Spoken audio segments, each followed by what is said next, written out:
जब पेरियार सम्राट अपनी आध्यात्मिक शक्ति इकट्ठा करते हुए नील पर जोरदार प्रहार करने वाले थे, ठीक उसी समय किसी ने उन्हें बीच में ही रोक दिया। पेरियार सम्राट के पास ज्यादा धैर्य नहीं था, इसलिए वो गुस्से से उबलने लगे। वैसे भी ये दूसरी बार था जब कोई नील और उनके बीच आया था, किंतु जब उन्होंने पलटकर उस दिशा में देखा तो वहां उन्हें राजकुमारी श्रुतिका दिखाई दी। ये देखकर पेरियार सम्राट का चेहरा काला पड़ गया और उन्होंने ठंडे स्वर में कहा, पवन सम्राट, अपनी बेटी से कहो कि वो अपनी हद में रहे। यहां तक कि पवन सम्राट खुद भी हैरान थे कि श्रुतिका क्या करने की कोशिश कर रही थी, लेकिन राजकुमारी श्रुतिका ने कुछ नहीं कहा। उसने बस अपनी आकर्षक पलकें झपकाई और उसका शरीर अखाड़े की ओर तैरने लगा। फिर कवच के बाहर खड़े होकर उसने अचानक अपना कोमल हाथ बढ़ाया और धीरे से अपनी बाह को सहलाया। अगले ही पल माणिक्य कंगन में 2 बार कंपन हुआ और वो एक नर्म एहसास के साथ उसकी बांह से नीचे सरक गया। जब कंगन उसकी बांह से नीचे सरका तो उसने धीरे से अपनी उंगली फंसाई और माणिक्य कंगन को नील की तरफ बढ़ाते हुए धीरे से कहा, मैं आपको अपना माणिक्य कंगन थोड़ी देर के लिए उधार दे रही हूं। उसकी बात सुनकर सभी के चेहरे पर अजीब भाव आ गए, यहां तक कि नील भी हैरान था। आखिर उसका कंगन एक अर्धदैवीय उपकरण है, फिर भला वो उसे किसी को इतनी आसानी से कैसे उधार दे सकती है। किंतु ये देखकर कि नील ने कोई जवाब नहीं दिया तो राजकुमारी श्रुतिका पहल करते हुए बोली, माणिक्य कंगन एक अर्धदैवीय उपकरण है, यह आपकी ताकत को बहुत बढ़ा सकता है। नील ने राजकुमारी श्रुतिका के गंभीर हाव भाव को देखा और आखिरकार एक हल्की सी मुस्कान बिखेरते हुए कहा, आपकी दयालुता के लिए धन्यवाद राजकुमारी, लेकिन मुझे इसकी जरूरत नहीं है। इसकी जरूरत नहीं है? पर क्यों? ये कहते हुए खुद राजकुमारी श्रुतिका ही असमंजस में पड़ गई। वहीं पेरियार सम्राट अब और समय बर्बाद नहीं करना चाहते थे, इसलिए उन्होंने राजकुमारी श्रुतिका को बीच में ही टोकते हुए कहा, छोटी लड़की, मैं तुम्हें आखिरी सलाह देता हूं कि तुम दूर खड़ी रहो।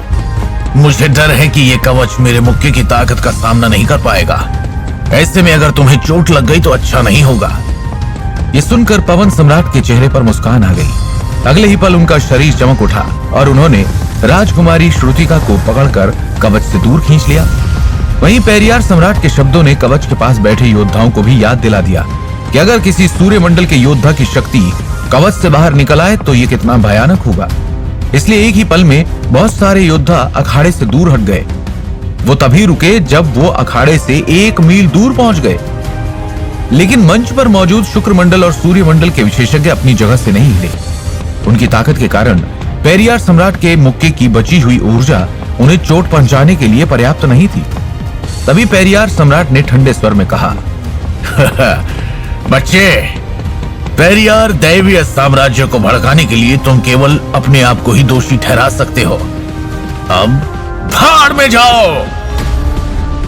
अगले ही पल पेरियार सम्राट के मुक्के पर बैंगनी रोशनी चमक उठी और वो मुक्का किसी मृत्युदूत की तरह नील की तरफ बढ़ने लगा। यह पहली बार था जब नील को किसी सूर्यमंडल के योद्धा के हमले का सामना करना पड़ रहा था। ऐसा लग रहा था जैसे मुक्का लगने से पहले ही उसके आसपास की सारी हवा जम गई हो, यहां तक कि नील की सांसें भी रुक गई थी। शक्ति का हस्तांतरण।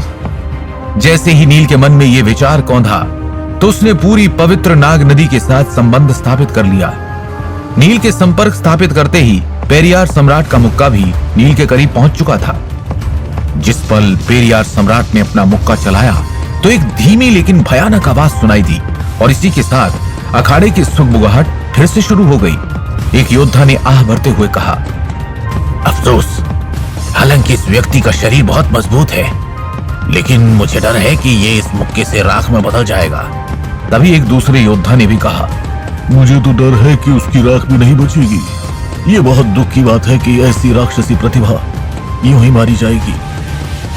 लेकिन दबी हुई आवाज के बाद वो दृश्य घटित नहीं हुआ जिसकी सबने कल्पना की थी, और अचानक एक योद्धा ने अपनी आंखें रगड़ते हुए कहा, क्या मैं सपना देख रहा हूं? नील ने एक भी कदम पीछे नहीं हटाया था और ना ही वो राख में बदला था, लेकिन कुछ पल के बाद पवित्र नाग नदी के आसपास के क्षेत्र से धमाके की आवाजें गूंज उठी। नील ने पेरियार सम्राट की 80% शक्ति को हस्तांतरित करते हुए उनकी संपूर्ण शक्ति को पवित्र नाग नदी में भेज दिया था, और तभी अचानक पूरी पवित्र नाग नदी में जोरदार गर्जना होने लगी। फिर नदी के एक तरफ की पर्वत श्रृंखला से कई जोरदार आवाजें आने लगी और गहरा धुआं ऊपर उठने लगा। वो धुएं की एक विशाल चादर की तरह था जिसने पूरी पवित्र नाग नदी को ढक लिया था। वो पर्वत श्रृंखला कई पहाड़ों से मिलकर बनी थी। इस समय पवित्र नाग नदी के एक तरफ 20 से अधिक पहाड़ ढह गए थे।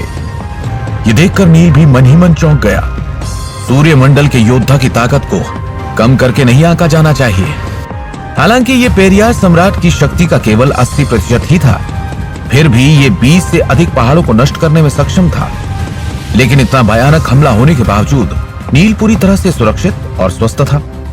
नील ने अपने शरीर पर पड़ने वाली अधिकांश शक्ति को नाग नदी और दूसरी ओर स्थित पर्वत श्रृंखला पर हस्तांतरित कर दिया था, जबकि बची हुई शक्ति को सहने के लिए नील का आकाश हथियार शरीर पर्याप्त मजबूत था। तेज हवा के झोंके ने पूरी जगह को धुएं और धूल के गुबार से ढक दिया।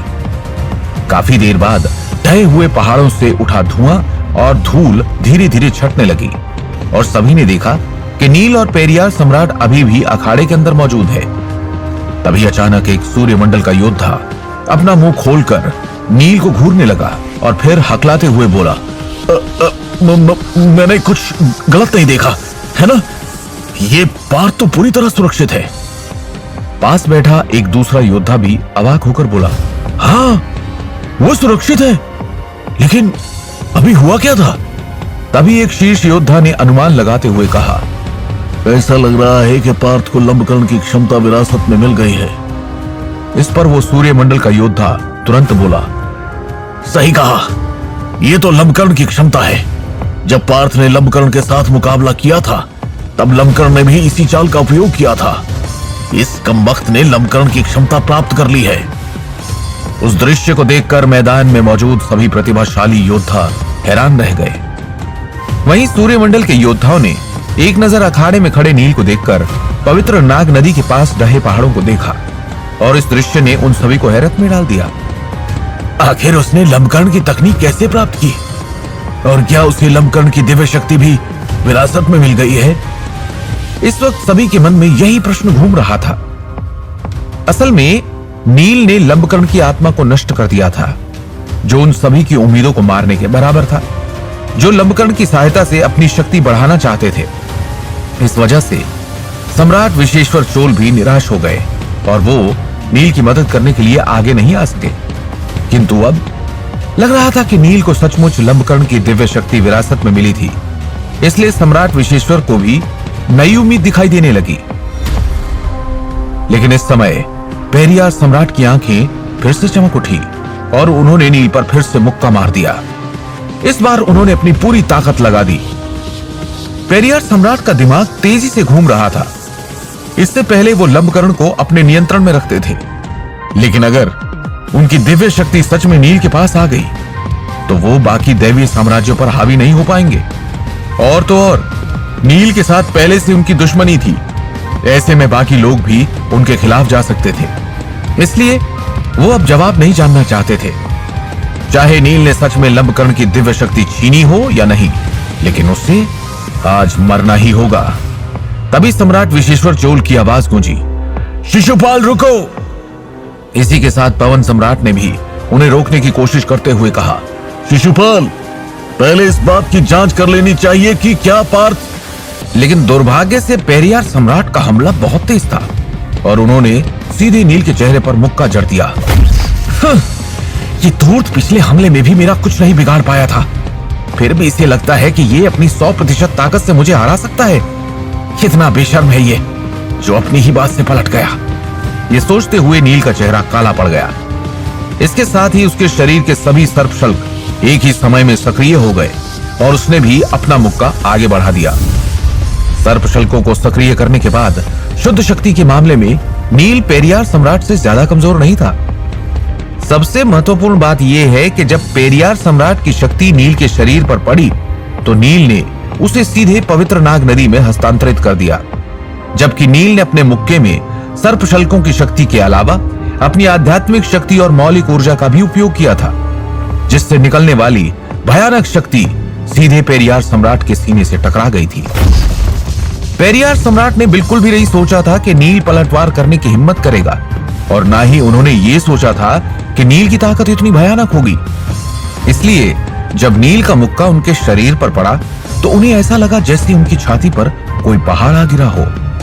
नील के मुक्के से पेरियार सम्राट का शरीर कई गज दूर उड़ गया और साथ ही उनके मुंह से खून की उल्टी भी होने लगी। हालांकि बाकी सम्राटों ने पेरियार सम्राट को रोकने की कोशिश की थी, लेकिन उनकी प्रतिक्रिया इतनी तेज थी कि कोई भी बीच में नहीं आ सका। सभी की नजरें उन्हीं पर अटक गई और अगले ही पल एक अविश्वसनीय दृश्य सामने आया। नील के अचानक किए गए जवाबी हमले ने पेरियार सम्राट को कई कदम दूर तक उछाल दिया। इतना ही नहीं, वो हवा में लौटते हुए गिरे और जमीन पर खून की उल्टी कर बैठे। पूरे अखाड़े में एक पल को सन्नाटा छा गया। सभी जानते थे कि नील की शारीरिक शक्ति किसी सामान्य योद्धा जैसी नहीं है।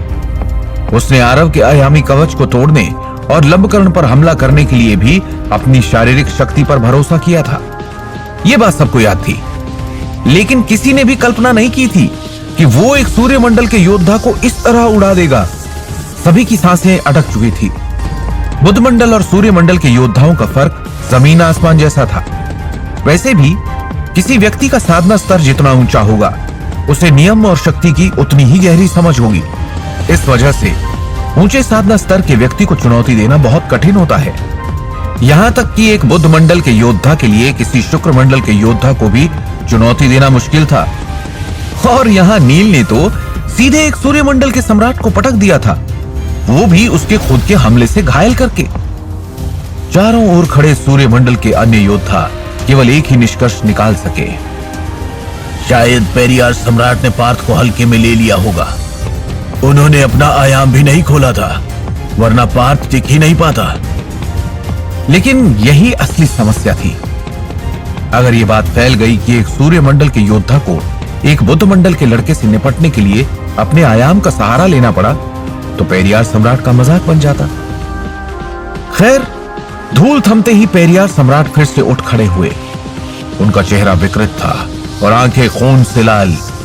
उनमें ऐसी घृणा और हत्या की प्यास थी कि अगर सिर्फ नजर ही तलवार होती तो नील को 1000 बार काट चुकी होती। तभी उन्होंने एक हाथ से अपने मुंह के कोने पर लगे खून को पोंछा।